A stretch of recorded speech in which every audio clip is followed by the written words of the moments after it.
Bayani Bash, Sabah al khair, Yatikum al-Afi, good morning everybody. It's my unexpected honor to open the second day of the forum, of the MERI forum. My name is Edmund Ratka. I'm the resident representative of the Konrad Adenaur Foundation, the German Konrad Adenaur Foundation in the Hashemite Kingdom of Jordan. It's my pleasure, Dr. Dalawa, to be for the first time in Erbil, for the first time at this forum. Very much appreciated yesterday's conversations and the discovery of this wonderful city. And I'm glad to moderate today's panel with four friends, if I might say, from the Levant. So yesterday we've spoken a lot about the big picture in the morning, the geopolitical trends, the Gulf states, and then of course about the country we are all currently in, Iraq, and its important role for the region. And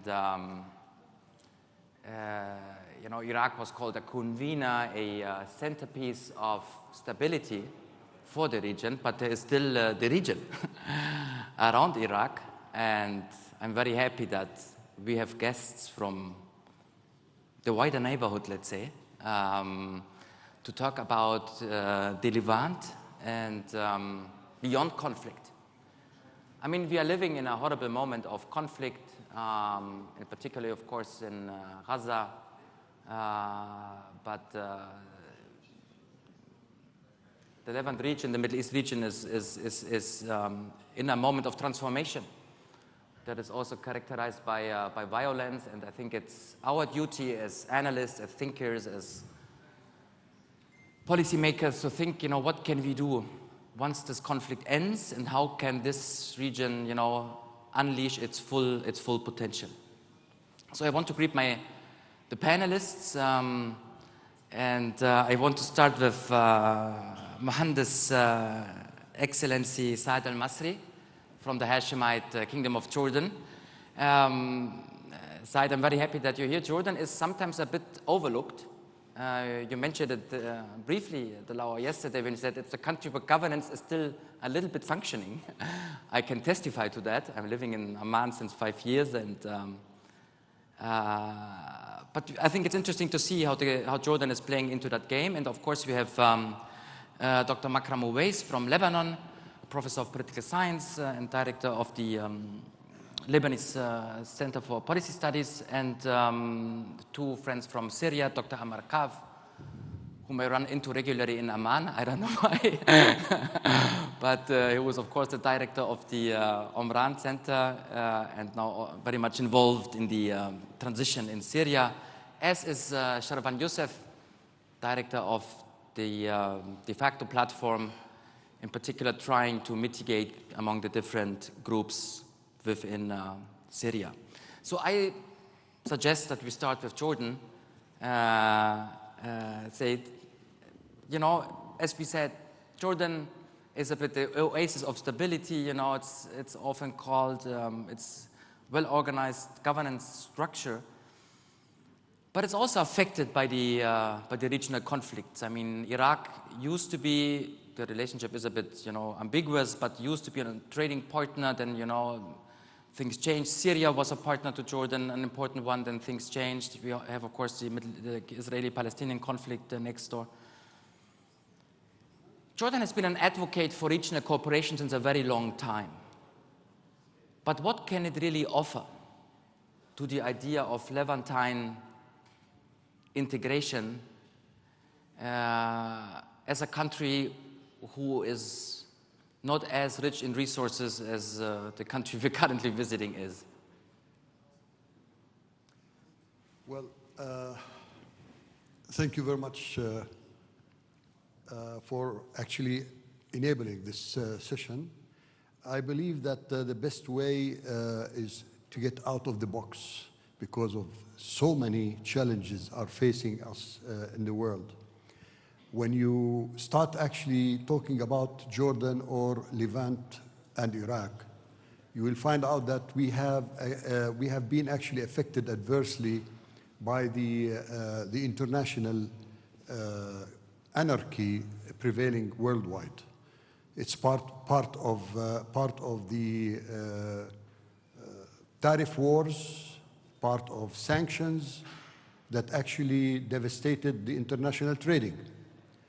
For that reason, the international trading, which we are part of it, we had our implications that actually affected us as well. Economies, including Jordan, was affected for quite a long time in a manner that the economic growth was affected to range between, let's say, 2 and 2.5%, which was actually devastating the ability of the community to evolve. Like, for instance, unemployment was increasing, and the deficit of our system, the financial system, policies were affected adversely due to the increasing debt, sovereign debt, of course. And this is also while we are still insisting that we are a stable country. I agree. Now, to think properly, we need actually to find the way out. We have our neighbors with their, let's say, various challenges. Take, for example, Syria. Syria, with their diversified hegemony, foreign hegemonies, that affected the government of Syria, but also adversely, due to the fact that they were trying to get hold of all ethnicities and religions and all the mixed community that they are having, to get them all together. But yet you can see actually the influence of the foreign influence that are actually affecting this. In Iraq, for instance, you have, while you have actually a kind of, I would say, governance, sort of governance, because of the government is being, transformed through elections, and yet you could find that there is a kind of armed factions still actually sharing the decisions between here and there. In Lebanon, a paralyzed system totally because of having no consensus over issues of national concerns in addition. The issue of the West Bank and Gaza, for instance, also you have the Israelis are actually effecting some sort of cantons. They are trying actually to close the West Bank and to limit the areas of the cities as the intensity of a population within.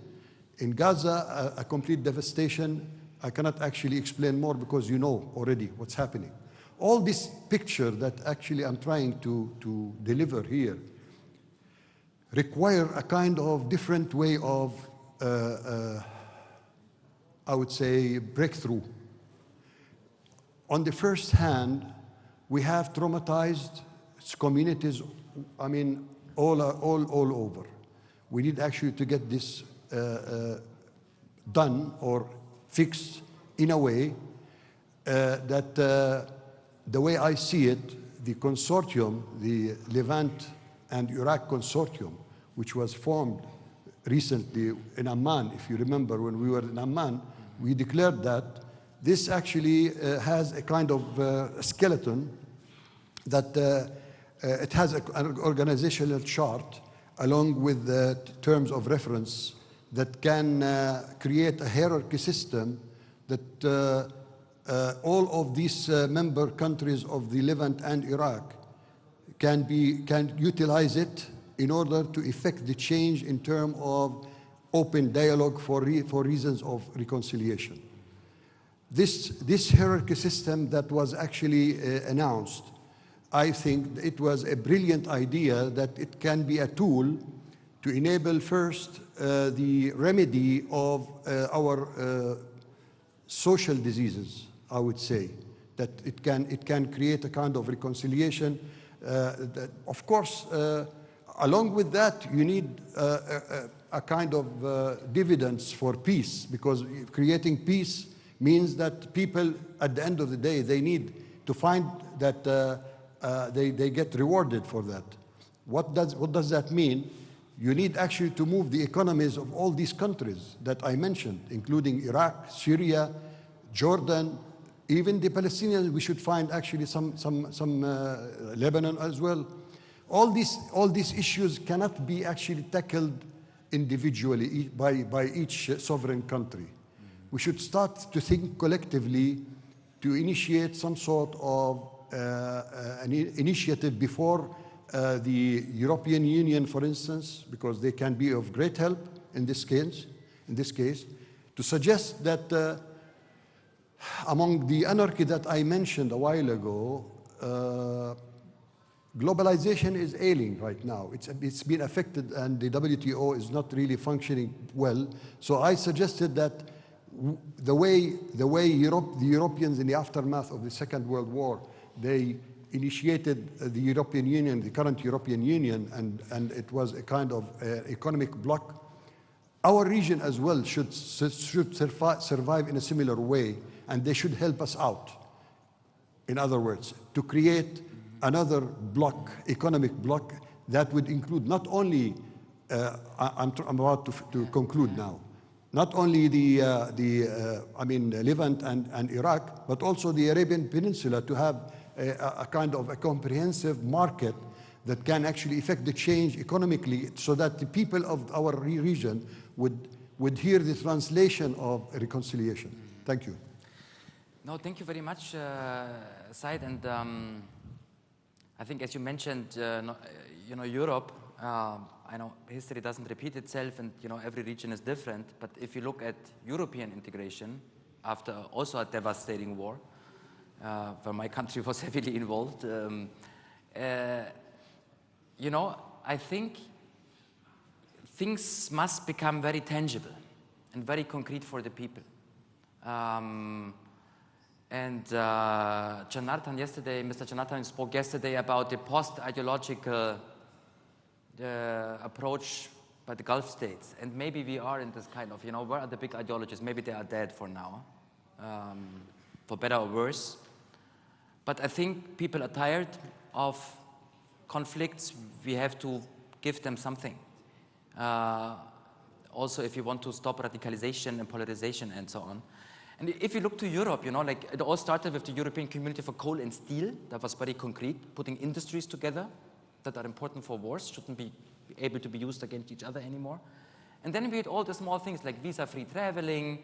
And even a few years ago, it's a funny anecdote, when there was a bit of fatigue in Europe, they came up with the idea of free internet roaming, mobile roaming.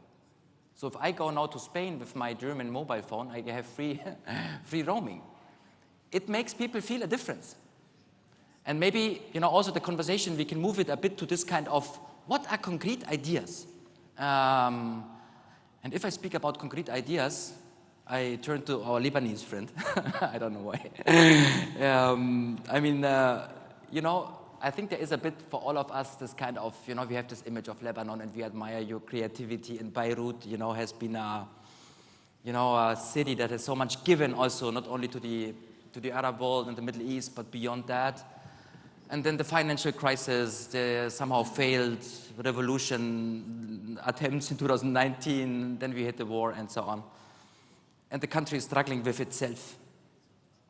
And if you talk about, say you mentioned the external actors that are, having a malign influence on reconstruction and reconciliation, Lebanon might be a case in point. But beyond its internal struggles, does Lebanon have a regional strategy, a policy? Does Lebanon have a vision, what the Levant region could look like? Makram, if you could share a little bit about the conversations that are happening in your country and, of course, also your own. Sure. Good morning, and thank you. It's a pleasure to be here, and thank you for MERI's efforts and for all the supporters in having us here. Thank you, Edmund, for your question. I guess Lebanon has been beleaguered by its internal problems over the past, I would say, starting in 2019 in a significant way. But before that with the Syrian conflict at its borders. And while the country has hopes of integration, of collaboration, of trade routes, of creating opportunities for the region, it has been systematically pushed or pulled back, in part because of its lack of internal consensus on certain issues, but also, and let's say it the way it is, on the repeated aggression from the outside that has also been a source of setbacks. So perhaps looking to the future, since that's the question that you're asking, my guess is that there are a few givens that we have to focus on. The first is that most of our countries in the regions are beleaguered by conflict or are teetering on the edge very close to conflict. And that is not a recipe for attracting capital. It's not a recipe for encouraging expatriates to come back. And it's not a recipe for collaboration and internal growth. So that's the first thing. The first thing is trying to figure out a way to enhance stability. And that leads me to a second point, which has to do with internal agreement.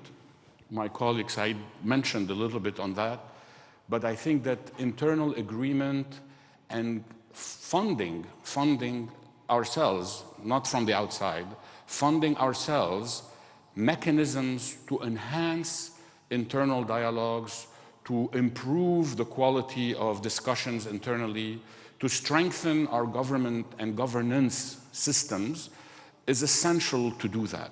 So that's the second point. And then when it comes to other opportunities, it seems to me that we need to resolve issues that have not been resolved between our countries. Here, for example, I mention problems pertaining to the wars that have happened in the region, missing and disappeared, whose fate is still unknown. Issues pertaining to what we call in the conflict resolution field, dealing with the past. We also have more modern problems having to do with refugees, flows of refugees, and internally displaced groups within Iraq, internally displaced groups in the millions inside Syria, inside of Lebanon now because of what is happening in the south, and in other parts of the region.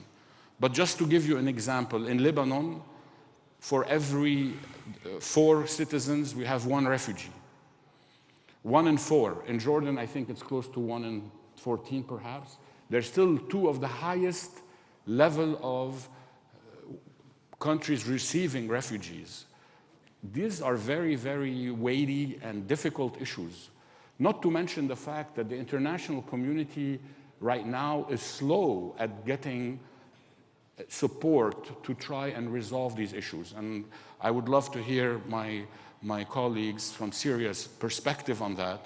But I think that one of the key issues that we should deal with, one is the issue of internally displaced. 2 is the issue of refugees and what we do with the refugees to start and reducing the internal tensions in the countries. 3, enhancing governance. But obviously, we cannot do that without thinking of bringing back capital and bringing back the brain drain that we have been suffering from. And I think that forums like the Levant and Iraq Forum give us an opportunity perhaps to outline a map for the way forward and to really try and work with our respective governments and political parties to see that we can all together move together in the right direction. Thank you. No, thank you very much, Makram. Thank you very much, Makram, and also for reminding us the transboundary nature of the challenges. You know, as Said has said, start to think collectively. It's inevitable if you see the challenges because they're not limited to one country. And if we, again, you know, if you allow me, I mean, being a German and a European, to think about, in the academic debate on European integration, there was a long, or like in the academic political debate, there was the question of function follows form or form follows function. That means, do you have the form first, like the European Union, and then you see what it's doing? Or is the form following the function? You see what is needed, and then you build a structure. And that's exactly the more successful model, and maybe something, that is also adequate, because it's more fluid. Yesterday we talked about all these big concepts, mini-lateralism and fragmentation, multipolarity. If you like it or not, that's the world we're living in. And I think in this kind of fluid geopolitical landscape, the form follows function approach is the better one, to see what Lebanon can do with some neighboring countries, and then it somehow overlaps. At the time in Europe, we called it differentiated integration, or different circles of cooperation that can overlap. And at the center of all this might be Syria, of course, even if yesterday I think the ambassador of the European Union, called Iraq the connecting tissue between the Gulf, and Europe. But from a Jordanian perspective, of course, Syria is the connecting tissue without without wanting to reduce, of course, the importance of Iraq. But for Jordan, Syria is basically the lifeline to Europe, has always been, traditionally speaking. And that's one of the reasons, by the way, that Jordan has engaged side into the conceptualization of normalization with the Assad regime a few years ago, what was then taken up by the Saudis, then the regime, it didn't really work out. And now we have a new Syria. Now the question of normalization is put very differently. And of course, the Jordanians in particular are quite hopeful, if I can speak on their behalf, because there's no alternative to this kind of optimism that things would go well in Syria. I guess maybe it's similar in Lebanon. So I don't know, maybe we start with Sherwan, more from an internal perspective, and then we move again to the more geopolitical realm with you, Makram. If you talk about Syria, what do you think are the most important domestic challenges? You are involved in particular in this kind of, intercommunal conversation. And then, how is this related to the outside world? That's the conversation we want to have. How can outside powers play a positive or maybe negative role in this kind of, dynamics you are part of?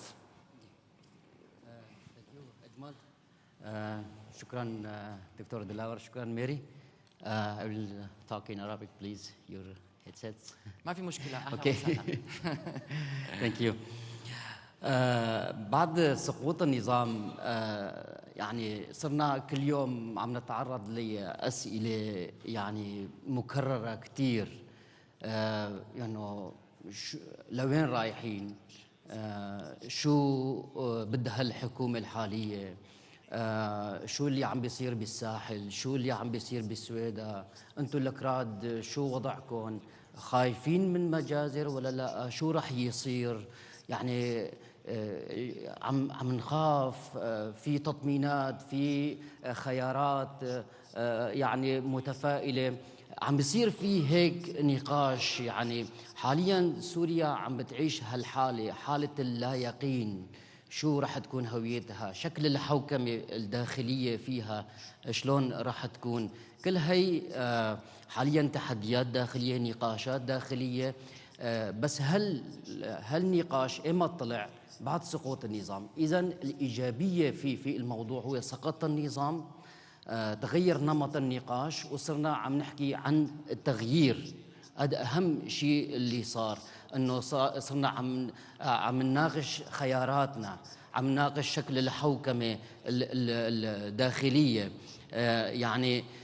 لما نرجع على الإشكاليات اللي هلأ عم تطلع في الداخل السوري وعم تصير عم تشكل حالة اللا يقين لسوريا بالنسبة للدول الجوار كمان، إنه شو راح تكون علاقتها مع سوريا. كل هالشيء فينا نرجعها لمعادلة السبب والنتيجة. كل القضايا هلا عم بتصير انه التحديات قدام الكرد، العلويين، الدروز، الأقليات الأخرى، يعني مجتمع المدني ونقاشات الحوكمة، كلها ترجع لسبب واحد اللي هو النظام اللي هو كان مسيطر على كل شيء بعقلية أمنية اللي كانت مزعجة داخليا وإقليميا في استضافتها لفصائل مزعجة لجيرانها، سياسات عدائية، انخراطها في تحالفات يعني متضادة مع المصالح الداخلية. سوريا صارت مزعجة للإقليم كلياته. هلا النقاش الحالي في سوريا هو عن شكل الحوكمة وعلاقتنا مع الجيران، شلون نحولها لواحة استقرار.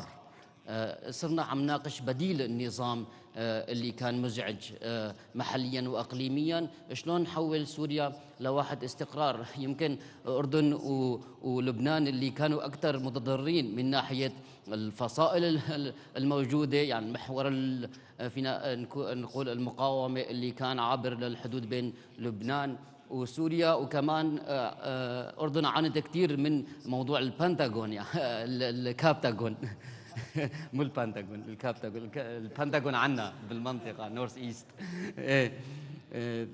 يعني صارت مزعجه كثير بموضوع المخدرات. اذا نحن هلا عم نناقش هالموضوع حاليا.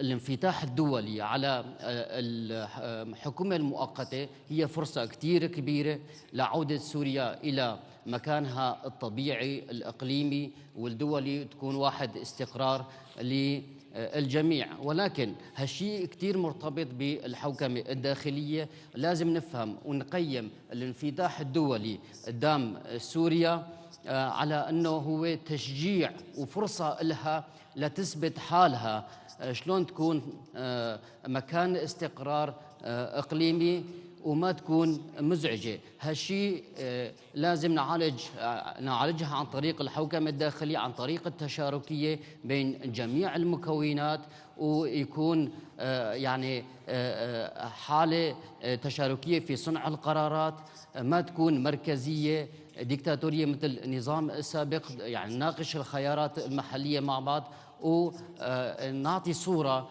استقرار وتنمية وتطور في سوريا. في مقاربات دولية لهالشيء، في مبادئ قرار 2054 هي فرصة لسوريا، روحها هلا موجود، مبادئها موجودة، في اتفاقيات داخلية عم بتصير، يعني اتفاقية 10 آذار بين الاس دي اف والحكومه، يعني مرجعيه كثير منيحه لتعمل توازن منيح في الداخل السوري. عم بيصير في نقاشات للادارات المحليه في سوريا، كلها يمكن تكون تطمينات، خاصه بعد المجازر والويلات اللي صارت ببعض المناطق السوريه. لذلك يعني فينا نحكي عن قصص نجاح، كمان عن أمل موجود بالاستناد إلى المقاربات الدولية والاتفاقيات المحلية في سوريا. لذلك العملية مشروطة، بظن خلينا نقيم الانفتاح الدولي والإقليمي على سوريا مشروطة بالحوكمة الداخلية وضمان حقوق جميع المكونات والأقليات في الدستور السوري القادم. شكرا. No, shukran. Thank you. I mean, Dr. Najib, yesterday, after the conference, we did a little review about the Syrian revolution and the civil war. And I mean, everybody knows that it has become very much an international, also proxy war, to a certain extent at least. I would be interested if this manipulation, instrumentalization of domestic Syrian groups by external actors for power competition is over or not in the new Syria. I think that's a question maybe for you or for you. It just came to my mind, we shouldn't forget it, or Ammar, maybe you can address this question. But I wanted to ask you, also if you talk about a vision for the region, and the Spanish ambassador yesterday spoke about the rules-based order and how Iraq should be a partner of it. Spain certainly is, and they deserve credit for that, but I think it's or it's very difficult to sustain, with all what we have seen, not only in the Middle East, but also beyond when it comes to the rules-based order, but maybe there can be a rules-based regional order. And what should this order look like, from a Syrian perspective? So, how is Syria positioning itself in the region? Whom are they looking to? I mean, we've seen all this big memorandum, in particular with the Gulf states, about new towers, I don't know, subways and whatever, but is this more than paper? Is there something happening on the ground? Do you see, I don't know, Gulf capital flowing into Syria? Living in Amman, I'm suffering every day from the construction boom in Amman, waking up to the check hammer at 6:30. I mean, but in Syria is much to build. Do you see Jordanian companies, coming and engaging? So maybe you can give us a little bit of a picture how Syria wants to position itself in the region, and what kind of foreign or neighboring activity are you seeing on the ground unfolding? Well, thank you very much. Thank you very much again for this important, and this is our second year talking about the Levant and Iraq Forum, which led by our Dr. Dilawar as well. Very important to start the discussion with function or form. I think that was a good analysis. What we started with is a think tank consortium that really talks and addresses these issues. Last year in this forum, we were talking about an illusion of stability, an illusion of frozen conflict, that this could explode, and that the scenarios out there are not really a win-win. It's a lose-lose at that time, meaning you have to adapt, and you have to adapt to the international intervention, adapt to the conflict. And one of our experts in the team was talking about adaptation to a long-term conflict, a low intensity, etc. What we had in Syria is, one party won over and took over power. And basically that whole 2254 and the international negotiation and the whole middle ground and let's come and so forth. And that really took Syria to a new opportunity, an opportunity where Syria could become a hub and a convergence of interconnectivity, a hub where Syria no longer poses a threat to Iraq, to Lebanon, to Jordan, to Turkey, and to the Middle East in general. A place where it will no longer pass through weapons, it will no longer pass through Captagon, not Pentagon, and it will no longer pass disruptions to the region. I think that is a serious and deep shift in the regional non-order that was taking place. Getting rid of most of the Iranian militias really made a huge difference in creating a new opportunity for Syria to create healthy relationships with all its neighbors, healthy relationships with Russia, with the US, with Europe. And I think here there's a great opportunity, of course, for interconnectivity, for trade, for many regional forums that could start with countering terrorism, starts with economic trade, reconstruction you mentioned. There has been a huge influx of Jordanian companies, of course Turkish, even Lebanese, Egyptian, Iraqi. I mean, there's talk now about the pipeline between Iraq and Syria to the Mediterranean, access to all this interconnectivity allows us to not just dream, but actually have something that's tangible that could work and could create a new regional order per se. Or at least less of a disorder, if I may say. So this whole interconnectivity gives us the opportunity to start the discussions not, similar to what we had in Europe in terms of the European neighborhood agreements and so forth, as a Levant and Iraq agreement, and that could expand in circles to include many countries. No, thank you. And also the notion of interconnectivity, I think, is something that comes to mind a lot, and I think we have to operationalize it now. Thank you also, Ammar, for reminding us of the Levant and Iraq Forum. I should have done it in my introduction, but I was so busy with Banaya Bash. Banaya Bash. And I think, why we also as Adenaur Foundation, gave a little hand to that for the meeting in Amman. I think it's very much important to regain local agency. I think this region was for far too long dominated. And I say this as a European, I mean, we didn't play neither a constructive nor a destructive role, at least. I don't know. But I think, the local agency is really something that is important. For the long-term stability, that is also in the interest of Europe. I'm hearing, your expectations also that the EU should engage and they want to engage. And yesterday, the ambassador spoke about the Pact for the Mediterranean and so on.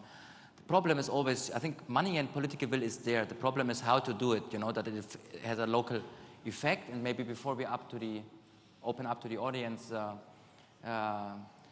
in a few minutes, you already mentioned some ideas. So good, thank you for going into the concrete direction. But maybe if each of us could still share one concrete cooperation idea, either in the form of function or form, with one of your neighbors, in which field,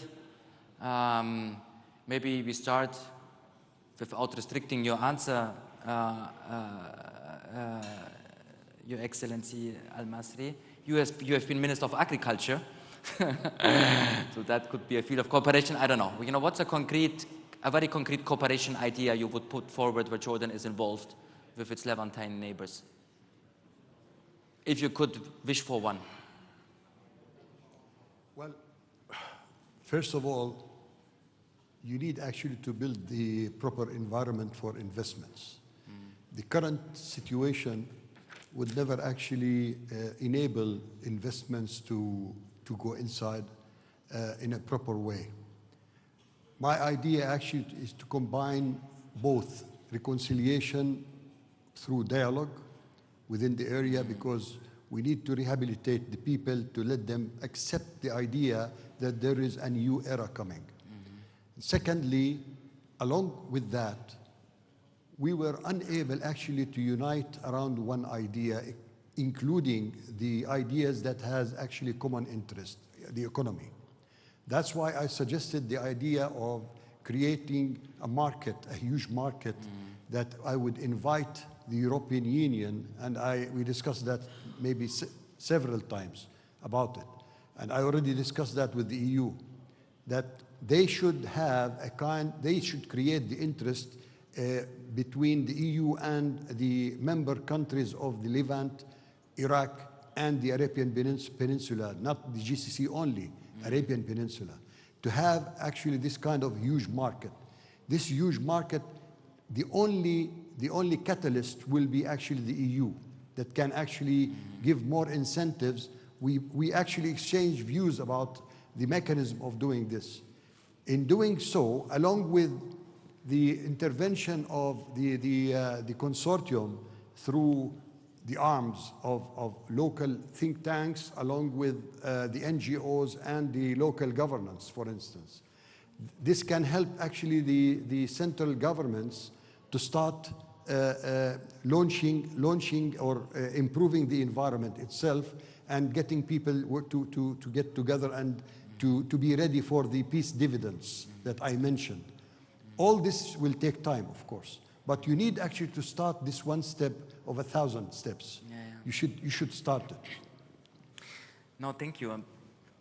I think that's exactly the question. How to start. What are the building blocks, that we can realize to move towards the vision of common market and all this what you've said. Thank you very much. It's also interesting that you keep saying this reconciliation idea. Like if you speak, it feels to me like it's also a state of mind that has to change, not only laws and policies. So I think that's interesting to note. Please, Makram, what is your cooperation idea for the recovery of the Levant? You already mentioned refugees and post-conflict issues, but maybe something else. I guess I have two suggestions. One that goes back to what I was saying, and that's creating an intergovernmental working team that will deal with pending issues that are still problematic between the states in the region. That's And the it should first be one. bilateral or like or Multilateral. multilateral? I think it could be multilateral, but it could start small and then include the countries that are most affected by all of the cross-border problems. The second idea really is somewhere quite different and has to do with academia. I'm of the mind that we really need to invest in greater exchanges among our students at universities across the region, and not only, you know, to have a medical person come or learn, or an engineer go and learn, but also political scientists, sociologists, people who deal with the issues of governance, because we don't invest enough in this area, unfortunately, in our region. And I feel that there's a benefit in youth and students learning about other countries, building relationships, and over time, maybe that can flourish into something much more than where we are today. The wars in the region have really built walls between the different countries. And unless you're a refugee going to another country, you don't really have a normal way of interacting with the other. And that's where I feel we should also focus. No, it's an interesting idea with the students because it's so obvious and, you know, like it's not happening. And, you know, it's really the last time, you know, I don't want to bring Europe as an example. We have our own problems, I mean, we have to deal with. But, you know, even myself, I'm part of what we call Generation Erasmus. According to the student exchange program that happened within Europe, you know, I studied in France, for instance. And of course, it shaped me. You know, it gave me all this optimistic worldview that is now in tatters, but that's a different conversation. But, and it's even more easier for you guys because you share common languages and so on, you know, much more than, you know, French was quite difficult. But, so I think that's definitely something, you know, we could pick up and that the EU could support. I don't know if somebody of the EU is still here, but I think they should put that down. Because it's not that expensive even, you know, you give a small stipend and that's it. And you have to have inter-university, you know, cooperation for certificates and so on. Anyhow, that's a very good idea. Thank you very much. So we come to Syria. So we can even have two ideas. Maybe Sherwan, we start again with you. Something concrete that where you think, you know, could be useful, transport cooperation with one of the neighboring countries or even beyond neighboring countries. السبب اللي خلى انه يصير في شرخ وفجوات كثير كبيره بين بلادنا المتجاوره اللي فيها ثقافات مشتركه، فيها عوامل كثير مشتركه، فينا نستفيد منها. يعني هالهويات المتنوعه في بلاد الشام والشرق الاوسط تحولت لعوامل عدائيه، لا فيها ايجابيات فينا نستغلها. ولكن قبل يعني انا كمان بوافق مع الأصدقاء هون، بس قبل كل شيء يعني قبل ما نشتغل على التنمية، قبل ما نشتغل على المشاريع، نطلق عمليات، نحن بحاجة إلى مناخ وحوار لازم نطلقه بين هالبلدان وهالمجتمعات. فينا نبلش فينا بالتراكتو بين منظمات المجتمع المدني، الثينك تانكس، يعني فينا نخلق المناخ. يعني نحن بحاجة إلى مناخ ونتخلى عن السرديات اللي خنقت مجتمعاتنا، السرديات القومية الكلاسيكية، التعصب الديني، الإيديولوجيات الرجعية. يعني فينا نعتمد على الاقتصاد المرن العابر للحدود، مشاريع تنموية، وكمان يعني من ناحية التعليمية مثل ما ذكر الأصدقاء، يعني انه فينا نطلق يعني مناهج مشتركه يعني تصير يعني تقضي على الفجوه الموجوده بيناتنا. لذلك نحن بحاجه الى مناخ وعمليه طويله الامد في الحوار على جميع المستويات. Thank you. Thank you very much. And you, Akram, if you could tell President Shara what he should prioritize in terms of a cooperation project with a neighboring country, which would it be? Well, it's very difficult to talk about one issue because in Syria today and in many regional countries, we have several issues at the same time, and that's what makes it more complex. So, I mean, I would definitely reiterate the issue of education, because that's the strategic approach. That's what will create tomorrow's diplomats that will be able to talk to each other, will be able to understand each other. And the Levant in Iraq Forum, led again by Dr. Dilawar, has offered this scholarship to students that would exchange. And now hopefully we will have those seats as well in Syria very soon, and in Jordan, and in Lebanon, and in Palestine, hopefully, so that we can create a common understanding and a generation of diplomats. That's perhaps the long term. The short term, we have security challenges, we have reconstruction challenges, we have social cohesion when we talk about a regional initiative for countering hate speech, a regional collaboration to and solidarity to allow for a safe environment of reconciliation that avoids hate speech and discrimination, anti-discrimination laws. I mean, those are functions that could perhaps be the snowball effect that would evolve into much bigger issues. You know, we tried the Syrian government, and tried in the beginning to create this counterterrorism operation room. Maybe it was too much to aim for at the beginning, in the beginning of this year. But perhaps we can go towards a regional framework for the return of refugees. You know, that's something that is of the benefit and of interest of everyone in the region, of how can we create this voluntary, dignified return for refugees. What are the requisites, the requirements, what are the conversations that need to take place? Today, these conversations are not taking place across the regions. They are in solo, and so we need to create it between Iraq and Syria, between Jordan and Syria, between Syria and Lebanon. We already have so many issues and prisoners and so forth, and lack of visas and so forth between the countries. I mean, so a regional framework for the voluntary and dignified return of refugees is a very immediate thing that needs to take place. The twinning of local governance experience, we lack, many of our regions lack institutions and capacities, and really are in need of a mutual growth. We cannot have one country be overcapacitated and has a high capacity, because that will not impact the region. And so when we create these types of cooperations, of an exchange in terms of, we started with education, which is the long term. The short term is this local governance across countries, and the return for refugees.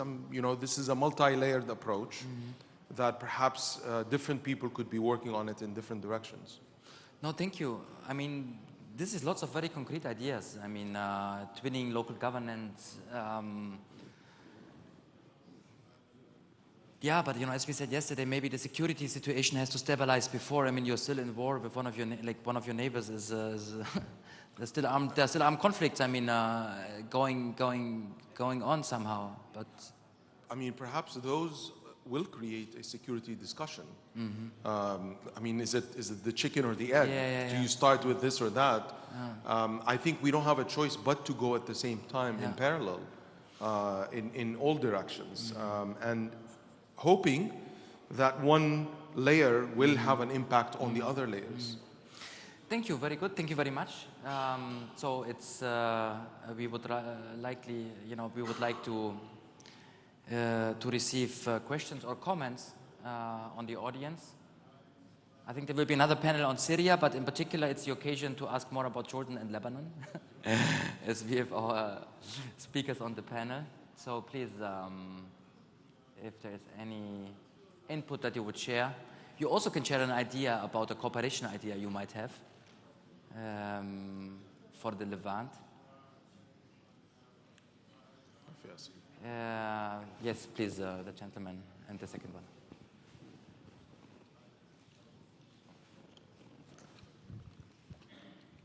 بعين باش صباح الخير. بالنسبة لسوريا والوضع الحالي في سوريا، طبعا أنا اسمي هاشم عبد الستار، المحامي والكاتب والصحفي. بالنسبة لسوريا يحتاج إلى رؤى جديدة وتفكير جديد بالنسبة للشعب السوري عامة والنظام الجديد. يحتاج إلى نسيان الماضي من العنف والثأر يحتاج إلى العودة إلى التفاوض والوئام والسلم، يحتاج إلى اعتراف بالحقوق الآخر كل من الآخر. فإذا الشعب السوري يحتاج إلى حياة جديدة ونهضة جديدة وازدهار جديد، ونتمنى لسوريا مثل ما الأمس سمعنا بأن أستاذ أحمد الشرع ومظلوم عبدي جالسين سوا واتفقوا بأن يعني السلم يكون هو الأفضل ونبذ العنف والحرب بين الطوائف والشعب السوري، وأتمنى لهم كل التوفيق وشكرا جزيلا. Thank you very much. I think it's also interesting to see a bit in Iraqi perspective because, I mean, we don't have an Iraqi on the panel, so how Iraq is seeing this kind of Levantine efforts, you know, with Levant and Iraq Forum. So Iraq is a neighbor to the Levant, somehow part of it. But we had a second comment, I guess, from somewhere here. No? Ah, it was you, sorry. So please, if you could get a mic to the gentleman in the middle. Thank you. صباح الخير. يوسف كمال إعلامي وباحث في الشأن العراقي. الحقيقة المناقشة كانت حلوة، بس على حد قولنا نحن العراقيين اختلط علينا الخيط. يعني كل هاي التناقضات الموجودة بآراء السادة الحضور والمآسي اللي جاي تمر بمنطقتنا، منطقة الشرق الأوسط وخاصة العراق وسوريا، سبحانك ربي، يعني كأنه كل المشاكل في هاي البلدين. وبالنسبة لمسألة النازحين، يعني نوبات نتحدث عن بعض المسائل عن النازحين، أقدر أقول 90% من الشعب العراقي والشعب السوري هم النازحين. احنا عندنا نازحين، كان عندنا نازحين بإيران، كان عندنا نازحين سوريا الجوي، كل هاي المسائل.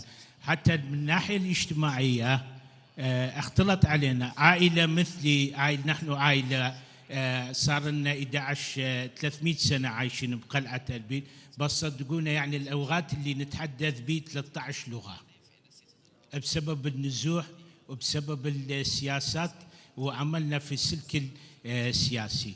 هاي نقطة. ونقطة الأخرى، من يوصل أي حزب أو أي نظام أو أي أيديولوجية آخر شيء يفكر فيه مسألة علاج النازحين. المفروض أول شيء يكون مسألة علاج النازحين وما يترتب إلى مشكلة. يعني إحنا في أربيل مفروض في الإحصائيات الديموغرافية والإحصائيات التوسع العمراني في أربيل إحنا الآن نعيش بسنة 2035 وليس في سنة 2025. فالعلاج باختصار شنو؟ ولو هاي سؤال يودينا إلى مسألة الدجاجة من البيض لو البيض من الدجاجة، مسألة صعبة. وشكرا ألف شكر. Please, the young gentleman in the back. Hello, good morning. This is Ali. I'm an activist and a journalist. I actually have a question about the Syria. As you know, the massacre happened in the Al-Suwaida as well as in Latakia. We all have seen this and we witnessed it. So many kids, innocent people has been killed. So many infrastructures that belong to these communities are being, destroyed. So what's the guarantee that, let's say, the same thing that not going to happen in Aleppo, especially in these neighborhoods that the Kurdish people living there, more specifically, Sheikh Maqsoud and the other one. Thank you. Thank you. Yeah, we have a second panel on Syria, I think, where we will delve more into that question. But of course, I mean, as we have the, you're also invited to comment on it. Of course, in particular, I think Sherwan, you're involved in this kind of topics. I mean, I think the other, it's more comments than questions. but you know, the gentleman also mentioning the issue of refugees. And yesterday, let's say after the conference, I was visiting the Erbil Bazaar, and I was buying soap from Aleppo for family reasons. And I was, you know, I was trying to speak, so as my Arabic is a little bit better than my Kurdish, I spoke to the vendor in Arabic. It turned out he's a Syrian Kurd from Rojava, having fled to Erbil, and I asked him if he would go back, and he said no. Situation not stable enough. So I think this issue of refugees, you know, as you've mentioned, is really from crucial perspective, return of people. And you know, if you can comment on this, maybe another question I have is the role of diaspora in your countries. I remember a conversation, Talawa, we had in Amman, when you were saying also Iraq has had its difficulties of integrating diaspora after 23, and maybe in Syria, you know, you know, maybe there's also now this phenomenon, people from outside, well-educated, coming back, people who have suffered on the ground. So how can you make use of the diaspora, like in Germany, Jordan, you know, including in, you know, well-positioned positions, you know, we see Syrians, you know, how can the country make use for development and even for regional cooperation of the diaspora? And, you know, again, the question about the refugee issue. So maybe you can comment a little bit on that. And of course, we have the you know, the question on intra-communal violence that is always looming. Can I start backwards? Or? Okay, now Ammar, you have been you know, patient. Now it's your turn first. Well, I think one of the regional ideas that could be as a result of those forums is the issue of reconciliation, not necessarily forgiveness, but accountability and moving forward. Sometimes you do not need to forgive the past because it will prevent you from repeating your mistakes. So sometimes also creating some national memories and icons to remember any future potential dictator that the end of a dictator is not good. And the end of any crimes is that you will be held accountable. At the same time, yes, you do need forgiveness. You do. So we say forgive but not forget. Forgive and build reconciliation. I mentioned the issue of anti-discrimination laws across this region as a function, as not the chicken or the egg, but as something that will take us out of that binary approach.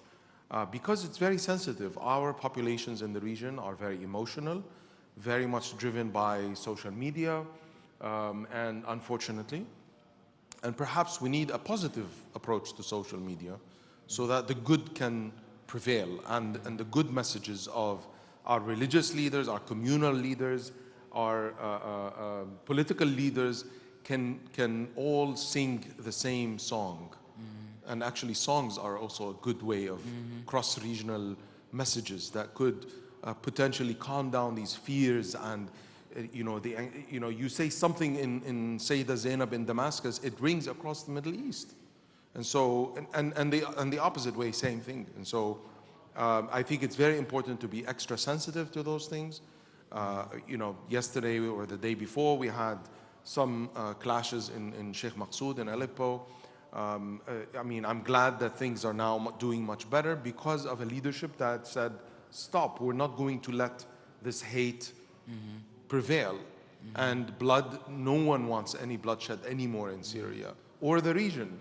Not Lebanon, of course not Jordan is being impacted by all this for the last 15 years. But I think there is a will now by a lot of people in the region, and perhaps this is where these types of forums here could unite us and could get us into a common declaration, a common pact that we can talk about, protecting the rights of all people, all components, all members, all citizenship, promoting equal citizenship, I mean, across the board, and bringing the experiences that perhaps are in the middle of their success or those that have succeeded so that these experiences could be passed along. and that a pact that is cross-regional is much better than a Damascene pact, for example, in Damascus alone, because we don't live in a vacuum. Again, a message on social media of someone allegedly cursing religious figures or and so forth will, unfortunately, and that happened in Syria in the last few months. I think that is perhaps the answer to a lot of the questions raised here, or the comments about forgiveness, reconciliation.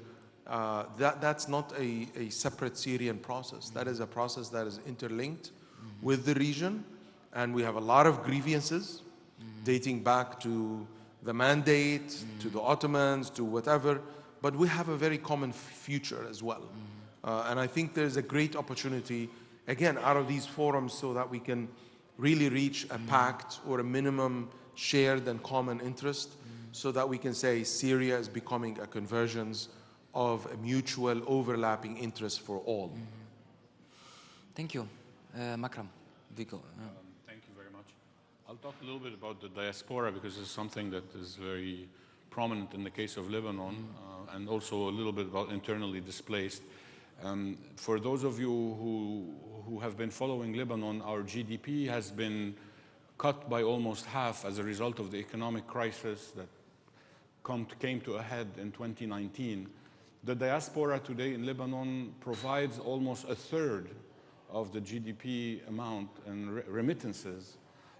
The diaspora, the brain drain that happened in the past, just the past few years because of the situation in the country, is progressive and wanted to see change.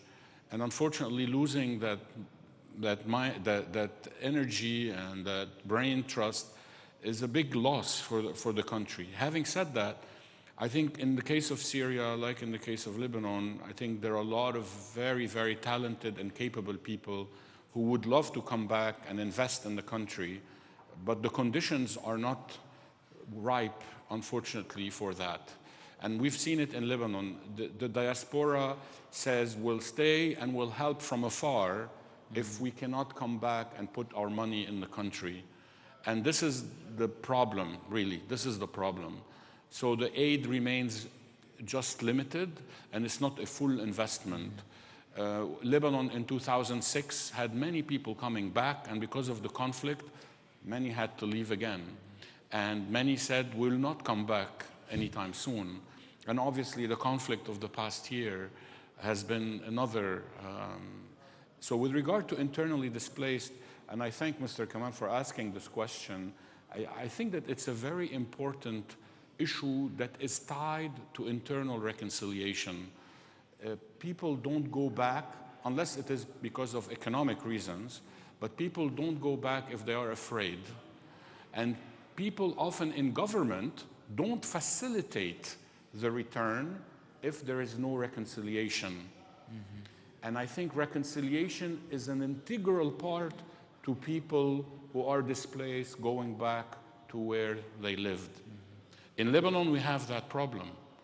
Even from the time of the 1990 war, some groups and some people have not gone back to their villages because reconciliation has not happened. And I think in the case of Syria, it will take a long time. And God help Syria if it slides into a civil war. This would be detrimental and make some population permanent, internally displaced populations. Thank you. No, thank you, Makram. I think this is a very good example of regional exchange of experiences and lessons learned, maybe in this case from Lebanon for the new Syria. Please, Said. If you excuse me, I should speak in Arabic this time.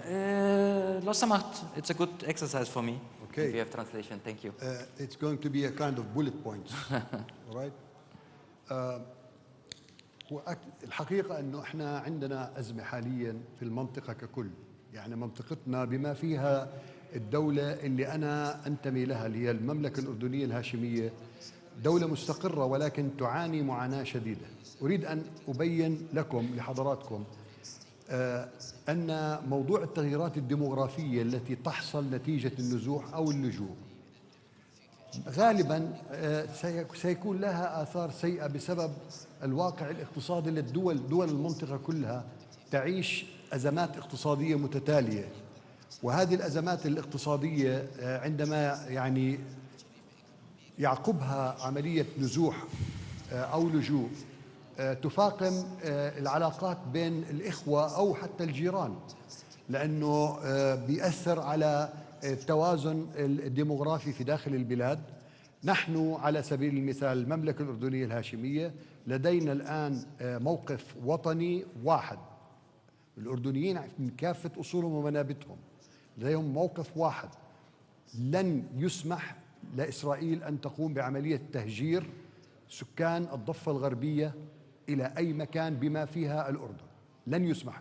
لسبب، لأنه حماية الأردن وحماية أي بلد من بلدان المنطقة هي عنصر أساسي ومهم لتعايش سكانها. لا تستطيع أنك أنت تدرك، يعني في يوم من الأيام حتى أبناء الجلدة نفسهم الفلسطينيين لما أجى جزء منهم من تونس وراحوا على منطقة الضفة الغربية وغزة أثروا بشكل سلبي، وهم نفسهم فلسطينيين، أثروا بشكل سلبي على السكان الأصليين الموجودين. فعملية التغيير الديموغرافي يجب أن لا يؤخذ على مأخذ أنه عداء، أو هو فعليا كارثة، يعني بغض النظر عن منشأها هي كارثة ويجب أن يتم حلها. أولوية الأزمة الحالية هي الأمن، الجانب الأمني. سيدات والسادة، الجانب الأمني يلعب دور كبير في استقرار الشعب نفسه حتى في الظروف الصعبة. برضو المملكة الأردنية الهاشمية وهو مثل حي على ذلك، لدينا الكثير من المصاعب والمشاكل الاقتصادية، ولكن وجود قدرة أمنية وطنية تلعب دور بوعي، سواء كان على الجهاز المخابرات، الاستخبارات، أجهزة الأمن، الدرك، القوات المسلحة، كل هذه تعمل جسم واحد بقيادة جلالة الملك عبد الله الثاني.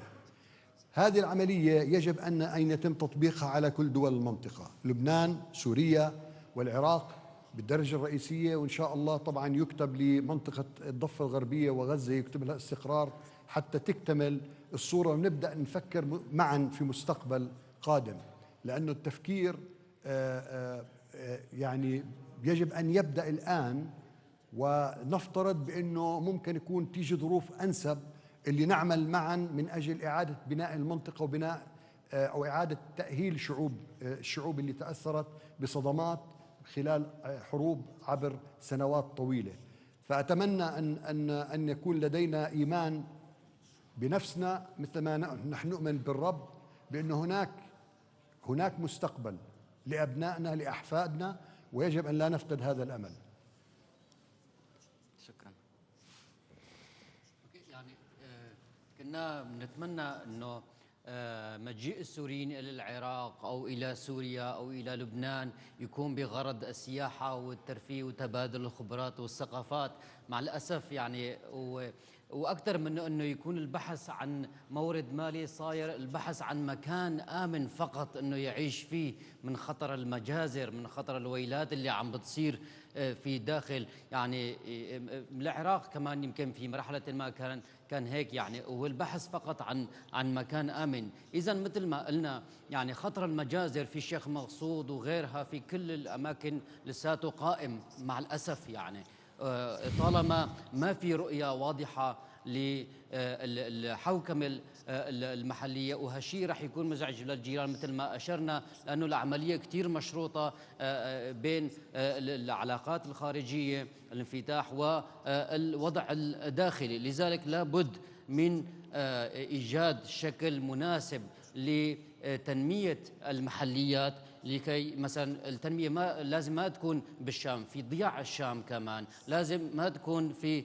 الرقة بس، في ضياع الرقة كمان. التنميات المحلية، تعزيز المحليات في سوريا وفي بلاد الشام كمان راح تخلي انه العالم ضل باماكنها وتسافر لأردن بغرض السياحة أو بغرض التطوير أو البحث عن خبرات أكثر يعني، ويجوا للعراق بنفس الغرض. لما نبحث عن آليات حكم محلية ونبحث على يعني فرص تنمية عابرة للحدود تستند إلى الاقتصاد المرن، بيكون يعني فينا نقدر نحكي عن علاقات منيحة. بس قبل هالشي نحن بحاجة إلى إطلاق حوار طويل بخصوص العلاقات الأمنية المشتركة بين البلدان اللي بهدف تحافظ على أمن المنطقة، مو يعني تعمل علاقات مشان تتآمر على شعوبها، يعني مثل ما عم نشوف هلا.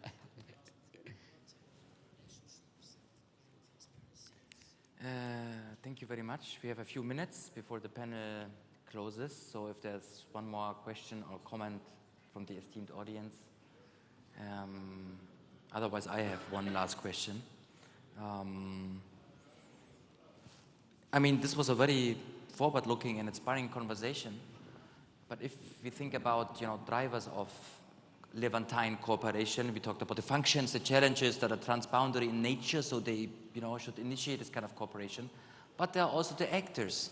There are the people, involved. We talked about local agency.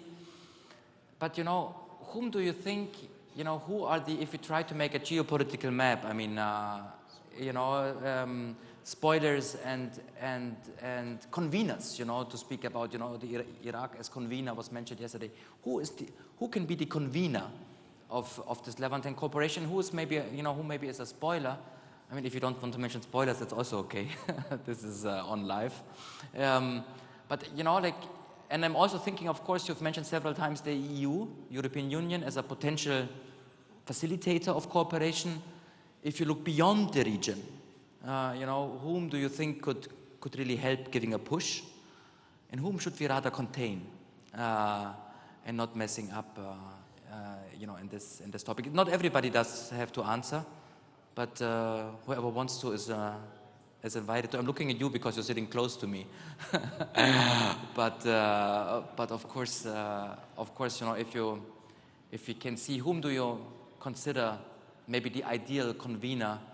And what about the other international powers? China, Russia was mentioned yesterday. Do they play any role in your kind of Levantine considerations, Akram? Well, I mean, you start with the spoilers. Obviously, Israel is the biggest spoiler in the last 9 months in Syria and Lebanon and the entire region, and Qatar recently. Iran has been a huge spoiler, at least inside Syria, but also, I believe, in the entire region. There are, whether you talk about social media, whether you talk about proxies, whether you talk actual war that has been waged by Israel, or the cyber war waged by some of the Iranian proxies. I mean, that has been the biggest destabilizing factor in the last year, let's say, from our last forum. The conveners, I think the more you create local agency, local ownership, by Iraqis, by Syrians, in cooperation. I mean, again, what Syria is now presenting the region is that Syria is putting on the plate that it will become an active engagement, positive player in regional politics. It will no longer become a battleground for scoring points between different actors. This is where you will not be an enemy of Turkey in Syria. You will not be an enemy of Iraq. You will not be an enemy of Saudi Arabia. You will not be an enemy of Jordan. I mean, Syria has been an enemy to almost every country in the region and has utilized all these different things. So I think now the conveners are the Syrians, the Iraqis, the Jordanians, the Lebanese, the Palestinians. Those are the conveners of a new era for the region. Do we collaborate with the greater powers? Of course. And the balancing now that a lot of the countries in the region have created in terms of a partnership with the United States, a partnership with Russia, good relations with China and India and so forth. So not to antagonize anyone. Yeah. This is not a zero problems theory. Yeah, yeah. This is about balancing and having healthy relationships and open dialogues with all these countries. So the conveners are the local agencies. Now we have, I hate to quote President Trump, but nevertheless, I can say when he spoke in Saudi Arabia about local agency and praised the local leaders in the region, I mean, that was a new language that we were not used to. We're used to, I mean, regardless of what he means and all that, but looking at the text of his speech, this is new. And this gives us an opportunity to really claim that in reality, where local leaders in the region can create new regional order. No, thank you. I mean, also, but this was a remarkable speech, exactly in the sense that you've been mentioning. But then you have the Tom Barracks and you have the Tony Blairs, you know, who seem to have a bit of a different mindset, or you know, could be perceived as such. So I think it has to play out, and I think local actors have to demand this local agency and have to deliver themselves, you know, if they want outside powers to take a step back. And I think we are in this process. So with your permission, we would have Akram speaking, not on your behalf, but, you know, answering my question. You know, we're coming to an end. You know, I even tried to end before the music starts. You know, as I said, you know, now I apologize for, you know, for bringing Europe up several times. But now the music is coming with my concluding quotation, the Lauer. I had thought that this conversation would have been much more about infrastructure, and it wasn't. A little bit pipelines and so on were mentioned, and it reminds me of Jean Monnet, the father of European integration, who conceived the, you know, plan for steel and coal integration. Long time ago, he was asked, if you could start all over again, what would you do differently? And he said, I would start with culture. And maybe that's something, you know, that echoes what you have said and what MERI is doing. And this is my concluding remark for this panel. Thank you very much. Enjoy the coffee break.